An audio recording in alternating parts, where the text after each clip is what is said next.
C'est un roman en fait qui est né un peu de la disparition de ma mère,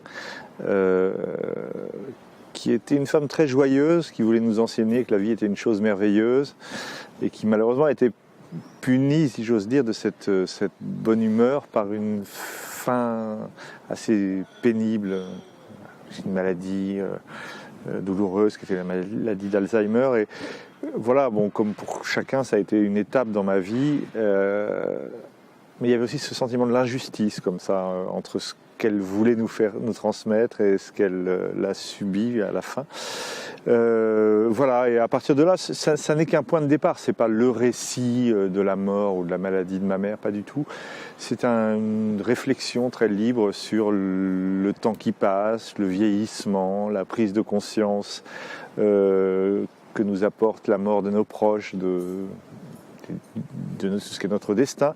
Et en même temps, parce que moi je m'intéresse beaucoup toujours à la société, au monde contemporain, et en même temps que cet élément personnel, c'est aussi un livre sur ce qui arrive à peu près en même temps, à l'âge adulte. C'est pour ça que ça s'appelle Livre pour adultes. C'est aussi le fait que non seulement on va mourir, non seulement nos proches commencent à disparaître, mais aussi le monde dans lequel on a grandi disparaît, le monde de notre enfance se transforme et ne reviendra plus jamais.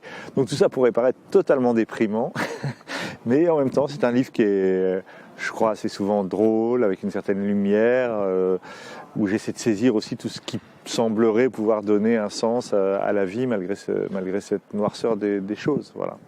Alors j'ai appelé ça Livre pour adultes parce que pour adultes, je viens de le dire, c'est un livre qui est lié à une certaine prise de conscience qui arrive avec l'âge, mais livre aussi parce que c'est une vieille idée que j'ai depuis longtemps comme écrivain, et je ne suis pas le premier d'ailleurs, c'est l'envie de mêler des genres différents dans un même livre. Il y a certains passages de ce roman. C'est un roman parce que c'est une forme littéraire ou dans laquelle la fiction est un élément, mais ça n'est pas le seul élément. Il y a certains passages qui sont plus de l'ordre de l'autobiographie, il y a certains passages qui sont plus de l'ordre de la réflexion, de l'essai, il y a certains passages qui sont des vraies fictions, comme des petites nouvelles qui arrivent et qui font écho à cette histoire personnelle. Donc c'est une espèce de rêve de mélanger des formes différentes comme ça dans un même roman. C'est pour ça que ça s'appelle donc Livre pour adultes. C'est primordial de donner un peu d'espoir, de lumière, et je pense que l'humour est une des lumières de notre vie, même pour parler des choses les plus terribles. Donc effectivement, dans ce livre, je pense que il y a une certaine drôlerie et il y a une certaine lumière. Pour ce qui est je dirais de la lumière positive, il y a toute cette réflexion aussi dans le livre sur le passé, sur la nostalgie, sur les choses qui s'en vont. Je parle par exemple d'un petit village des Vosges où j'ai passé toutes mes vacances, qui est un endroit de ma mère est originaire, et il y a quand même dans ce livre cette présence du passé, mais qui n'est pas une présence triste, qui était déjà une présence qui nous montre la beauté des choses qui s'enfuient, qui nous montre la beauté même de la nostalgie.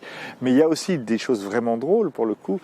Par exemple, d'ailleurs, je raconte dans ce village comment l'agriculture de montagne se transforme peu à peu, et je fais le portrait d'une vieille fermière extraordinaire, et je raconte comment les inspecteurs de l'hygiène la persécutent pour transformer sa ferme et la mettre aux normes. La question des normes est très présente dans le livre. On vit dans un monde qui veut mettre des normes partout, et comment cette espèce d'ingénieur de l'administration qui est censé défendre le développement durable a l'impression que cette ferme ancienne est une espèce de bombe bactériologique qui va produire des catastrophes.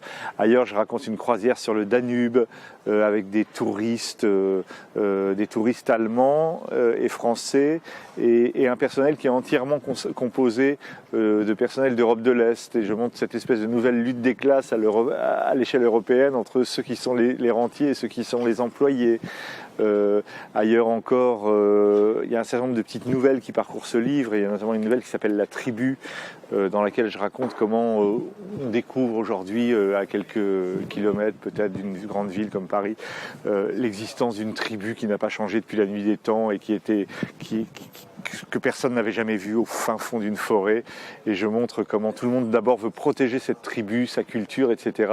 Et puis comment finalement on découvre que la culture de cette tribu n'est pas du tout conforme aux normes de notre époque, ni pour les femmes, ni pour les enfants, ni pour le tabac, ni pour toutes sortes de choses, et que finalement tout le monde veut se débarrasser de cette tribu qu'on avait voulu d'abord protéger. Donc il y a plein de clins d'œil comme ça sur le monde contemporain, souvent sous forme de fiction, à travers un des personnages du livre, qui est un personnage de fiction, qui est une journaliste qui fait des reportages.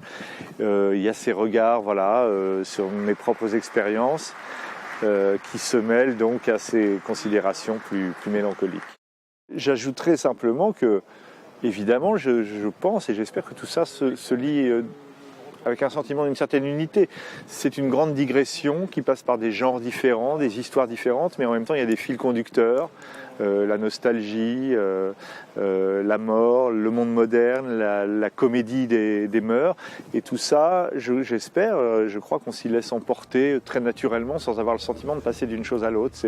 Mais c'était l'expérience de ce livre, c'est comment on peut passer d'une histoire à une autre qui fait écho à cette histoire, à une petite réflexion philosophique, et comment tout ça se répond et donne, j'espère, au bout du compte, le sentiment d'une unité et d'une espèce d'autoportrait.